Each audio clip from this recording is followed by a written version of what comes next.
You see the health department. I really hate all the people who are looting money there, who are corrupt, who are working in the health department, because they are playing with people's lives. When you are stealing that 20 million or 50 million that was supposed to build a clinic somewhere and you decide to steal that money, you are not just putting one person's life in danger, you are putting an entire community in danger. But it's as if some people do not realize that thing. That's why I say, if there's one department that should have zero corruption, department that should only hire morally right people, people who put money at the back and put purpose forward, those are the types of people that should be working in the health department. And there are those types of people. It's just that those types of people never get opportunities. Now, in today's video, I want us to talk about a situation that is very, very sad. A situation that is going to affect the livelihoods of thousands of South Africans. A couple of days ago, when Donald Trump took power, he changed a lot of things there by the United States, including pulling out from the World Health Organization.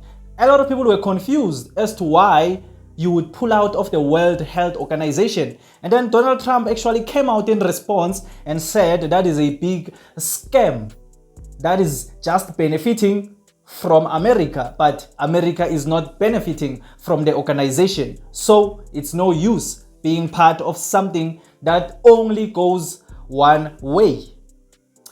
Donald Trump also promised to pull out all financial backup, including the US aid directed to different parts of the world. Now, this US aid, bear in mind, is the same program that was funding things like PrEP, things like PEP, the things that people were taking to prevent HIV infections. US aid was so deeply embedded in the health sector of South Africa to an extent that their entire clinics that were dependent on the US aid, which means those institutions will now have to be shut down, leaving all those people who are dependent on those institutions stranded. Some people depend on those institutions for their medications, for their monthly checkups, for things like PrEP, as I mentioned, and everything else that was funded by the US aid. Which means now, as of yesterday, Donald Trump said that thing must stop. And he didn't say maybe give us a time frame and so that we can navigate this thing as a country. No, he just said stop, and that is what happened. Now, this is sad news because it's going to affect a lot of South Africans. As I said, a lot of people depend on US aid for their livelihoods, for their well-being. Personally, it breaks my heart. I am sad because there's a lot of people who are going to be in trouble because of this thing. A lot of people's lives will be in jeopardy because of this thing. I'm very, very sad. But in the midst of that sadness, I am also learning something from this whole thing. And this is a lesson that us as a country, South Africa, we can learn and actually internalize. All the countries here in Africa should learn this lesson and internalize it. We need to be self-sufficient. This thing of depending on outside sources for things like health, essentials. Health is an essential. As a country, if there's one sector or one department that needs to be self-sufficient, it's health. You know, health is a very fragile thing. That's why sometimes I always say, you see the health department, I really hate all the people who are looting money there, who are corrupt, who are working in the health department, because they are playing with people's lives. When you are stealing that 20 million or 50 million that was supposed to build a clinic somewhere and you decide to steal that money, you are not just putting one person's life in danger, you are putting an entire community in danger. But it's as if some people do not realize that thing. That's why I say, if there's one department that should have zero corruption, department that should only hire morally right people. People who put money at the back and put purpose forward. Those are the types of people that should be working in the health department. And there are those types of people. It's just that those types of people never get opportunities.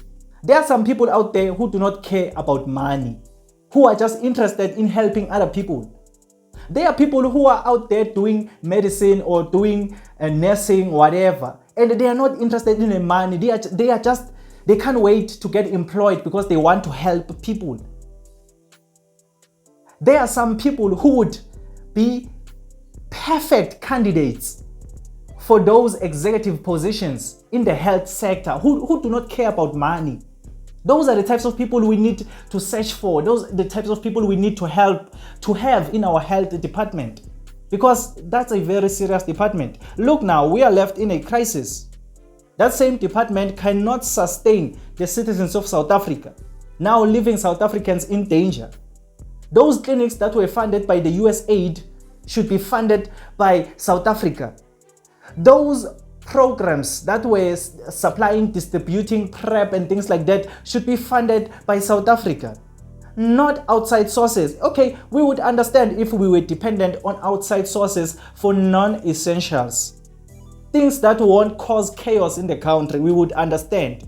But depending entirely on outside sources for the health department, that's a very, very big risk. Look, now they just decided to pull out US aid, and we have nothing to fill that gap because there are people there busy looting money that should be helping the public. So it's a wake-up call, even though it's sad, but it's a wake-up call. It's actually showing us everything that is wrong with South Africa, everything that still needs to be fixed, where our attention needs to be directed. We can blame Donald Trump all we want, but at the end of the day, Donald Trump is looking out for his country. He's making all these decisions because it's something he thinks is going to benefit his country. And we should do the same as South Africa. We can learn from this whole thing that is happening right now. Uguti, we should look out for our country first. Let us try to be self-sufficient. Let everyone in South Africa put South Africa first, because everyone else out there who's developed is putting themselves first. If you can look at all the first world countries, they are putting themselves first before they are interested in putting other people as a priority or on top of them.